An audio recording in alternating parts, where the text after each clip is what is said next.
Today we're going to help ourselves avoid a disaster, and not to mention save many thousands of euros. Today we're going to install a gas detector on our boat that will alert us if there's a gas leak and will even allow us to operate the gas system remotely.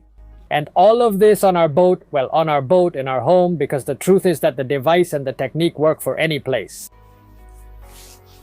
Now I'll drag this out so Lara won't say anything to me.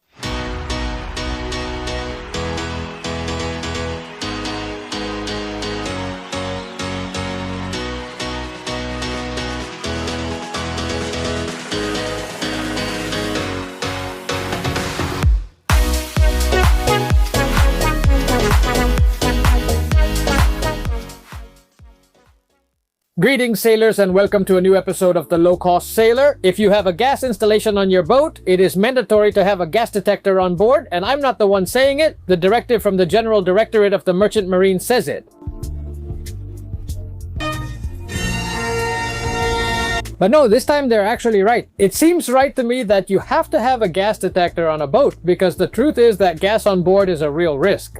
Because apart from the fact that this whole mandatory word kind of makes me feel a little uneasy, you know, a bit of itching. It's not really about having it just because it's mandatory, but more because I genuinely think it's a reasonable thing to have, because boats catch fire, and honestly, more often than you might think, and fires do happen.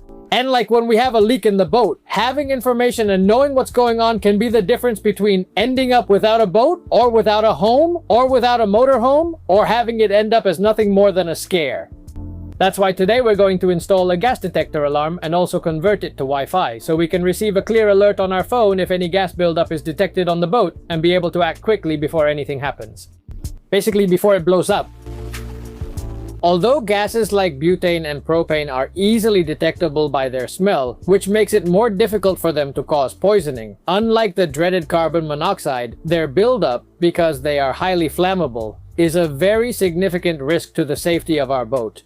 Any tiny spark can very easily cause an explosion, quickly followed by a fire. We already saw in our episode 14, which interestingly enough is actually our least watched episode, how smoke is such an excellent indicator of a fire, and how to make an alarm that would help us detect its presence early. But gas really isn't an indicator of a fire, but instead a hazard, and a very serious explosion hazard. If a fire breaks out because of a gas leak, the gas won't last very long, since it will ignite almost immediately, and depending on how much gas is built up, there will be an explosion. A gas alarm installed in the correct place will allow us to prevent this kind of situation by triggering an early warning if gas starts to build up, and by alerting us that it's definitely not the time to smoke a cigarette, cook some sardines, start the engine, or mess around with any high-power electrical device. If that alarm also includes a notification system to our cell phone, like the one we're going to make in this episode, we'll receive that alert even when it goes off while we're not on the boat, so we can hurry over quickly to take the appropriate measures. Well, up to here everything is clear. You need a gas detector alarm if you have a gas installation because the law requires it and because it seems logical. It's essential that it sounds, so that if we hear it, we avoid lighting any kind of flame or spark. Obviously, the best thing that can happen is that it never ends up beeping because we carry out good maintenance on our gas installation. So to do that, we'll need to keep our gas cylinders in good condition and store them in the boat's exterior compartments, which are usually designed specifically for that and have ventilation openings so that in the event of a possible gas leak, it can safely dissipate to the outside. Let's close the gas shutoff valves whenever we're not using it. Let's keep the gas system in good condition, inspect it on a regular basis, and replace the gas hoses according to their recommended maintenance intervals. By following these guidelines, we really shouldn't have to worry too much, and if everything goes well, we should never even hear our gas alarm go off at all. And that's exactly what I thought, right up until what I'm going to tell you about next actually happened to me, and it really opened my eyes to another possible use for the gas detector, and to the importance of it having Wi-Fi connectivity. In March 2020, our perspective on things, everyone's, changed extremely quickly. We went from watching, from far away, a virus that had first appeared in China in January, and from learning about a completely unfamiliar animal to us back then called the pangolin, to at first joking about it and eventually becoming truly worried. And the absolute peak moment of that month was March 14th. After a full week of rumors and constant speculation, the president appeared on television with record-breaking ratings. About 22 million people were sitting right in front of the TV, watching and listening to his statements. To officially declare a state of emergency across our entire country throughout all of Spain for the following 15 days. They lock us down, declare a state of emergency, close the schools, shut all non-essential businesses, everyone has to work from home, and that's the end of going out on the street carefree. Well, that very exceptional situation was only supposed to be for 15 days, and I, like so many others, truly believed it. So that very same day, I rushed straight over to the boat. I simply checked the mooring lines very thoroughly and left all the electronic and electrical systems switched on, the cameras, and the boat plugged into shore power. I even left the fridge running. After all, in just 15 days I'd be sailing again, or so the president had convinced me. Well, those 15 days ended up turning into 98. 98 days in which we went from laughter to outright panic. We started out happily watching the news without much concern and ended up completely obsessed with the virus. Touching nothing, putting on gloves, looking at everyone else as suspiciously as possible as potential carriers of the virus, soaking the doormats at our homes with alcohol and bleach, and a dance of gloves. Yes, gloves, no. Masks, no. Masks, yes. Along with that strange feeling when you went out to do something like going to the supermarket, taking out the trash, walking the dog, that feeling as if you were a criminal, like you were committing a crime or you'd have to sneak out. That said, we consumed YouTube content like never before. Tutorials, everyone started working out at home. My yard ended up with a clearly marked number 8 on it as if it were a prison yard, and the consumption of online shopping, DIY, and all those kinds of things absolutely skyrocketed. If we had had a YouTube channel back then, we would have grown super fast. But well, we had no choice but to get used to that exceptional situation. And I remember very clearly how, on Friday, April 17th, at around 7 or 8 in the evening, while I was sitting calmly on the couch watching a series with my wife on TV, I received a call that left me completely frozen. Fire hazard on the vessel Sami. Alarm on gas leak alarm.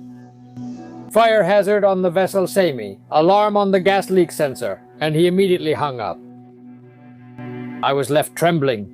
Even though I recognized the metallic voice that had just called me, I still froze right there. I logged into the boat's cameras, checked that the boat was still there, thankfully, that nothing had exploded yet, and that from both the inside and the outside, everything looked entirely normal. But of course, gas is invisible, and the thought of my boat being filled with gas, just waiting for the very tiniest spark to blow it sky high, never once left my mind, not even for a single moment. And I left. I told Lara what was happening, that I was rushing to the boat, and that I hoped that if they stopped me on a Friday night after hours, whoever it was would understand. I drove to the port with that feeling like I was robbing a bank or something like that. I almost felt like I needed to drive with the lights off, like in those movie car chases.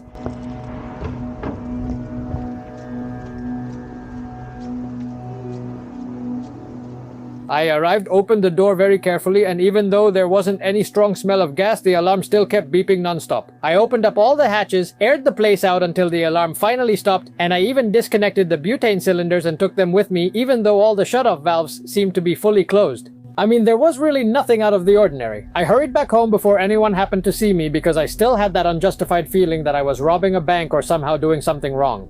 And well, that's how everything ended up. That weekend I slept a bit more peacefully, at least on Saturday, because on Sunday morning I noticed a missed call from that same fateful number, and by the middle of the afternoon the robotic voice called me again with that very same message. Well, maybe the alarm was malfunctioning, or maybe there was a bit of gas left at the bottom of the bilge, and with the boat rocking, it had reached the sensor. It couldn't have been anything major because I had ventilated. There weren't any more sources of gas on the boat, so even though I was uneasy, I decided to postpone my next visit until Monday, since after all it was already a workday. The boat serves as a floating laboratory for my company, so I could reasonably justify that I was going there to get some work done. On Monday, I hurried over there. I ran into a neighbor from the dock who lives right there and was out walking the dog, which yes, you could do, and he told me the boat had been beeping the entire weekend. I went inside, opened up all of the boat's portholes, and set up some fans to really force the air to circulate. The alarm stopped pretty quickly, and with the vacuum cleaner, I sucked up and pushed the air out from the bilges. Since butane is heavier than air and tends to settle and accumulate down at the bottom, who knows? I really didn't want to get any more calls from the gas alarm. And just as I was about to leave, even though I was feeling somewhat uneasy and there was a faint smell of rotten eggs, I decided to do one very last check anyway. And when I lifted up the panel under the bed in one of the cabins, I discovered the problem. The battery I had been using for the inverter, an old lead-acid battery, was overcharging and bubbling out gas and acid, and it was already so hot that the battery's plastic casing actually felt soft. How scary? It was just that close to catching fire. I disconnected it and took the battery out to toss it in the trash, and I thanked my Chinese gas sensor 1,000 times because I truly felt it had saved my boat with its unknown and surprising ability to detect battery gas. What kind of gas was it? Well, in theory it's hydrogen, which technically isn't LPG, but I'm telling you, it still went off anyway. Or maybe it was that sulfur-like smell from the gas that made it go off, but I'm telling you, it goes off. At least the one I have, which is the one we'll put in the description. Hydrogen is what blows up the most. Hydrogen is killing it, it's killing it. Come on, totally. And what does hydrogen smell like? I think hydrogen doesn't smell like anything at all. No, but what really did smell was sulfuric acid itself. It smells like rotten egg. It smells like rotten eggs. So let's go ahead and do some shopping. Well, the important thing in this case is to choose the right gas alarm, which in my experience has to be Wi-Fi. Even better if we can convert it to Wi-Fi like I did with mine. Of course, for all of this, as with many of the multiple devices we've already installed on the boat, we're going to need Wi-Fi with an internet connection. I've told you this until I'm absolutely blue in the face. To have it, you can follow the instructions from our episode number 2 to set up something similar to what I've got on the boat, or you can use an older phone with a data SIM card, or an all-in-one router like these, or a Wi-Fi repeater for the marina's Wi-Fi, whatever you prefer. But you really do have to have Wi-Fi on the boat with an internet connection.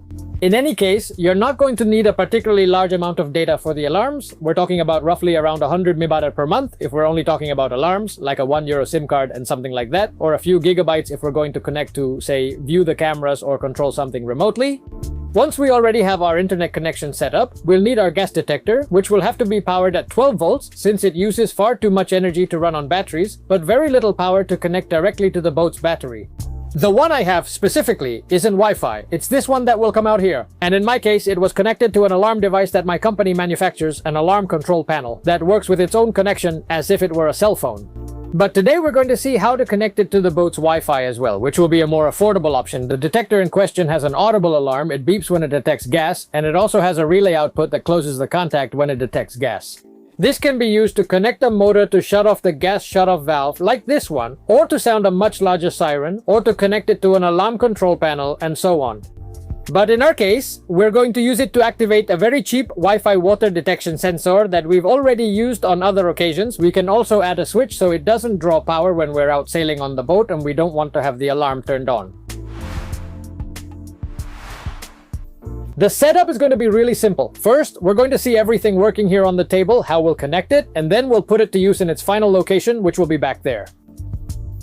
Basically, like always, we're going to use our boat battery, which in this case is once again our power bank, along with its cables, where we have the positive and negative voltage connections right here. We could definitely add a switch to turn it on, but for the moment we're going to leave that out. Next, our gas detector. Mine is already well worn because we've used it in the past, but here it is with its wires. We have the two 12-volt power wires, the green wire that we're not going to use, and the blue and white wire, which is where we'll connect. This is the relay output as normally open, and it's where we're going to connect our Wi-Fi alarm.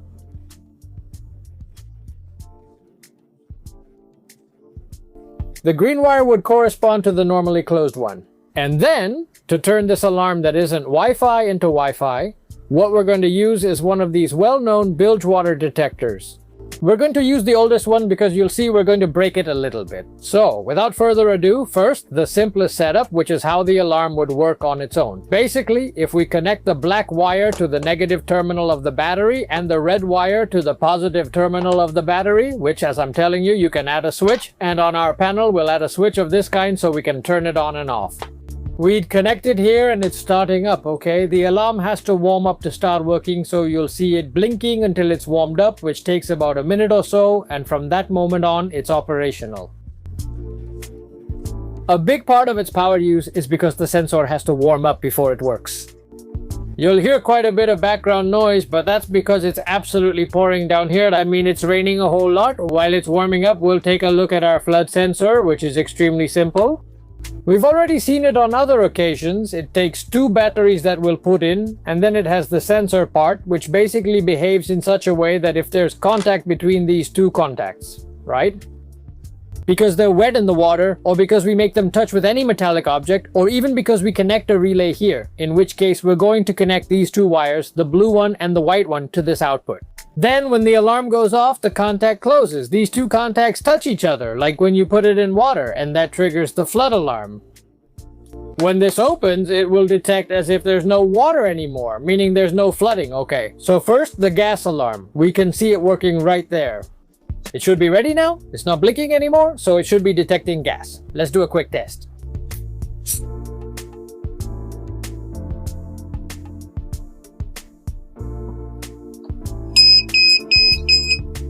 And you can see how it has detected the presence of the gas. When it detects gas, what happens is that the circuit closes between these two contacts. Alright, so if we, for example, connect our multimeter and set it to the mode where it beeps, you can see it reads infinity, and when we touch it, it already indicates that there is contact between the two.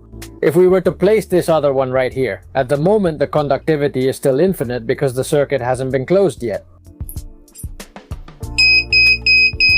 You can see that the circuit closes as you've been able to verify. Well, that's as simple as what we're going to do. So our gas sensor will simply go there. We'll disconnect it while we make the connections. With our sensor, instead of doing a sloppy splice here, what we're going to do is leave the amount of cable we need. The truth is we're going to place it close by, so we're going to remove quite a bit of cable. We cut it right here and remove this section. Now we strip it back here. Okay, and we end up with 4 wires. I mean, I'm genuinely surprised there are 4 wires, so we're going to have to figure out which one is which. And I'm betting it's the green and the white. And if we check it with our multimeter, we can see that with the green, well, the green really isn't good for anything. The white apparently isn't useful either, and we're only left with the red and the black wires, which we're going to go ahead and test. There's continuity on the black wire over here and not over there, and on the red wire there isn't any over here and there is over there. Okay? So we know that the important wires are the red and black ones. With the information we just found, what we can figure out from this is that we can cut the white and green wires because they're not really useful for anything. And we're gonna go ahead and strip the red and the black wires, and now all that's really left is to connect everything up, okay? And to connect it all, we're going to use a small piece of heat shrink tubing. We're going to strip it. I think we have enough just like this. Today the table is a bit more tilted too because it's pretty awful outside, so the wind is tilting the boat over to one side. We've got this one right here, this other one right over here, and now we connect, for example, the white with the black. This is completely irrelevant. Now the heat shrink tubing, we grab everything here securely, the heat shrink tubing, and we splice the red with the blue. It looks like it's going to rain. We slide the heat shrink tubing back on again, okay? And now we apply a little bit of heat and we've got our setup done perfectly, okay? So, by cleaning the table up just a little bit, our standard gas detector has basically become a Wi-Fi gas detector. It's really that simple. Obviously, and thanks to the inventions we've seen in our previous episodes, we'll be able to have the fridge or whatever electrical devices we want turn off when this happens, or have the gas valve shut off if we set up and connect a Wi-Fi device like this to open and close faucets. Those of you who follow the channel will have probably seen us do this quite a few times already. All we really need to do is download the Tuya app directly from the Google Play Store. Okay, I already have it downloaded. From there, the steps are really very simple. On our power just came back on our Wi-Fi detector, we'll go ahead and put in the batteries, 2 LA batteries, and it also has a reset button right here. Okay, so we're going to open up the Tuya app. From inside the Tuya app, all we really have to do is just tap Add New. Here we're going to choose Protection Sensor, and then right here we're going to select this Wi-Fi Protection Sensor. We'll have to enter our boat's Wi-Fi network here. We're going to have to connect to our boat's Wi-Fi network. Enter the password for our boat's Wi-Fi network. Tap Next and the usual. Now it tells us exactly what to do. This should start blinking. If it isn't blinking because we just put the batteries in and it's the very first time using it, you simply need to press and hold the button right here for about 5 seconds until it starts blinking rapidly. It's already blinking rapidly. We go in here, verify it, tap Next, it starts searching for it, and if everything has gone well, it will detect it properly. Here we can go ahead and take advantage of this first step to change its name, because it's not actually a water sensor. We're going to set it as a gas alarm. It also starts beeping somewhat randomly because it's the first time it's detecting it and it's in the next state. We're going to save, finish up, and that's it. Here we have it, and it's telling us that it hasn't detected any water because obviously right now the contacts aren't closed together. We're going to turn on our alarm now so we can test it properly. We'll let it warm up, and meanwhile we'll keep setting it up. As for more things, we can select this here, go to edit. We have a lot of information about the device, and here in edit, besides setting it as a gas alarm, we can change its icon and we can say, look, I'm going to change the icon because I don't want it to be a water droplet, and I'm going to use, for example, a photo of the gas detector. I say yes, I center it a little bit more, save it, and that's it. Now we've got a small icon. And if we go here to Tuya, we just go back. And besides having the smoke detector that we installed in our other episode, the door opening sensor, the boat's flood sensor, now we have our gas alarm connected. All we have left to do is wait for the alarm to finish warming up, and then we can test it. After that, when we install it, we're going to place the two together and have it powered the way it is now. We're going to test it right here on the table since it's a little bit easier for us, and what we're going to do is we have our app open right here, and we're going to try to keep the phone from going to sleep. And what we're going to do is, and as you can see here, we have our alarm indicating that it has received gas. It detected gas and then detected the absence of gas. And that's it. It really is just that simple. All that's left is to install it in its final spot. It's very important to choose the correct location for each type of sensor. Just as with our smoke sensor, we chose to place it as high up as possible since smoke is hot air and it tends to accumulate in the higher areas of the boat first. With the gas detector, the situation is exactly the opposite. Butane is heavier than air and will naturally tend to accumulate in the very lowest areas of the boat, such as the bilge. Since our goal is for it to warn us when there is still only a very small amount of gas accumulated, we will choose a lower position and place it as close as possible to the areas where a gas leak could potentially occur. In our particular case, we decided to install it just under the galley area because it's the most likely place for a leak, and as I've already told you, it has proven to be a really very good location indeed. We brought a power cable from the control panel, connected through a switch to save ourselves the 100 milliamps the alarm consumes, since there will be times when we won't need to have it switched on. The rest is completed just as we saw it laid out on the table. Power goes through that switch, and the white and blue relay wires go to the two contacts of our flood detector, whose cable we've cut and adjusted to the exact length we wanted. And that's it! Our alarm system is now fully up and running. I'm really hoping you'll never actually have to see it go off. Of course, you can take it further, and with the whole scenes thing we saw the other day, we could, for example, have it turn off the fridge, disconnect the circuit breakers, or what surprised me the most with a device like this, have it shut off the gas shutoff valve for us. Well, or that it could open the water tap for us, or an automatic fire suppression system, or anything else we can think of. It's a device that lets you open and close a faucet over Wi-Fi. Amazing. Although I've got an even more interesting future planned for this last device in upcoming episodes. You'll see, I already have an idea. I have absolutely no doubt about it. In my case, the gas alarm connected to Wi-Fi more than justified the investment I made in installing it. The under 20 euros total I spent back then truly kept my boat from ending up in the news and becoming part of the long list of boats that burned during the lockdown, which, believe it or not, was quite a number. There were definitely quite a few in the news. Maybe it was simply that we were seeing many more videos of boats burning, but yeah. And also, the way I used to convert our traditional alarm into a Wi-Fi connected alarm, we'll see it in upcoming episodes, will help us create entirely new kinds of alarms that even AliExpress doesn't sell, and that can be genuinely useful for us.